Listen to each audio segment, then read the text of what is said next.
What happened to my hair? What's up, guys?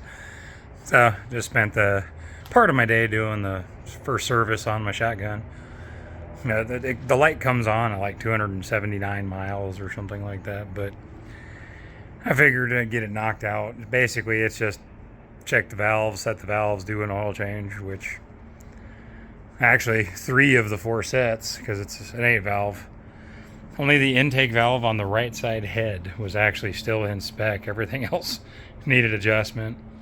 And then oil change is an oil change, new filter, blah, blah, blah. But I also took the time to do an upgrade. So you see here, I got my little clear white lenses, and the little stupid side reflectors are gone because I hate those things. Those are fun to install. They're not terrible, but not fun. A whole set of 4 of these things. These are the Royal Enfield, like, official factory, like, proper turn signals. I think they look way better, especially on the paint scheme on this bike. I wish I could get a good picture of it, but it'd be dark. But yeah, so front ones weren't too bad to install. The whole headlight comes off with this bezel. It's just 4 bolts. And if you do own one of these back here, there's little spacers. Be careful you do not drop those. They will fall the hell out because they're just loose. But once you're in there, there's a little kind of plastic sheet metal screw that holds a little backing plate. You pull that out with a 3mm Allen.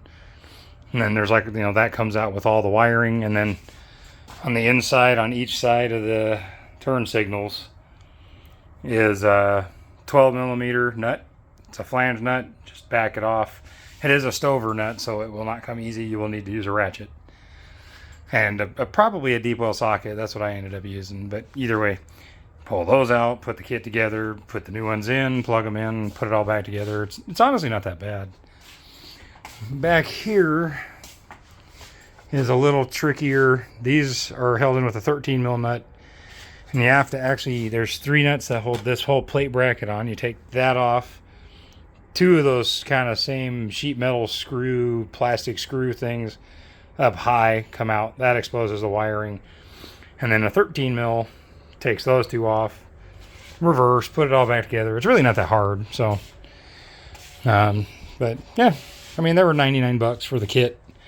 It comes with the relay. And if you are curious, and I chose to do this during the service because you have to take pretty much everything up here off. You have to take the seat off, and then you have to take the pan under the seat off to get to the relay, which is kind of back in this area under a bracket. It's not terrible, but not fun. But if you get the kit, it comes with the 4-pin relay. It's a 1.5 watt instead of a 10 watt. That way you don't get the fast flash. But yeah, I decided to, I'm not going to say upgrade.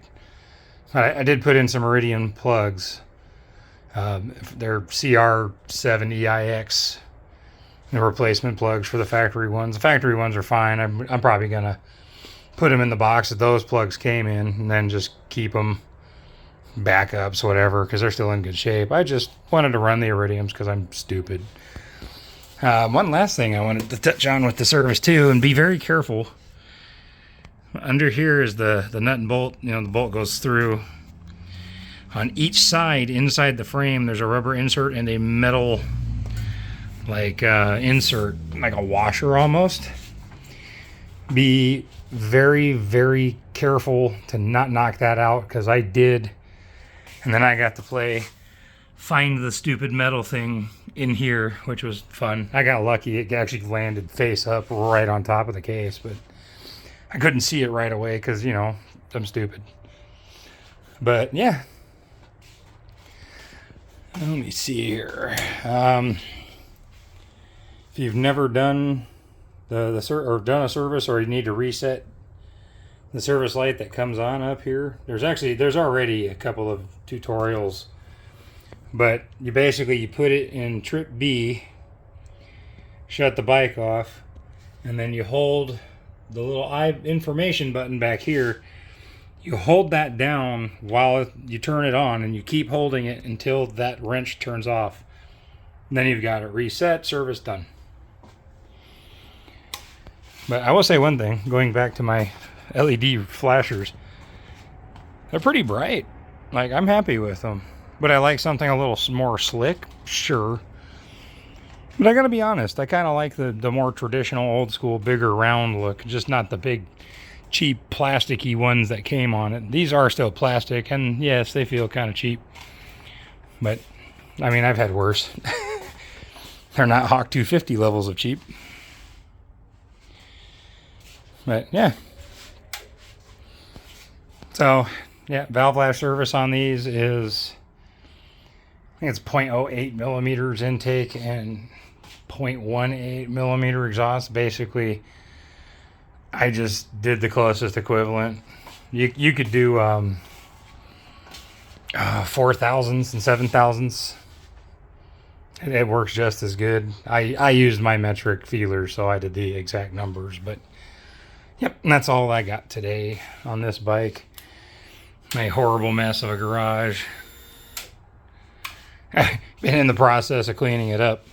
Oh, I forgot to turn that off, huh? Drain my battery. But I'll get around to it. I got one more project with my Hawk I want to deal with, because that is loud as fuck, and I don't like it. The exhaust itself is working out great, and I've got a heat shield. I found that'll actually work for this, because the plastic one I had melted. So whenever my muffler gets here, it was supposed to be here Monday, but delayed for no reason in particular, apparently. So it'll be here probably Thursday. So this coming Saturday, I'll probably take care of that and then get it finished. So I got something a little quieter. It looks good, but meh. I've got two baffles. I've got an inlet baffle and the exit baffle, and it's still, I'm not going to call it loud now, but it's loud enough. But yep, that's my service stuff. And so I mean, I don't got a whole lot else to share other than, oh god, my face, there's no fuzz on it except right here. But yeah, just giving you an update. If you have any questions about, like that Royal Enfield or the Hawk or anything, feel free to ask. I'm gonna go take a nap or something. Talk to you guys later.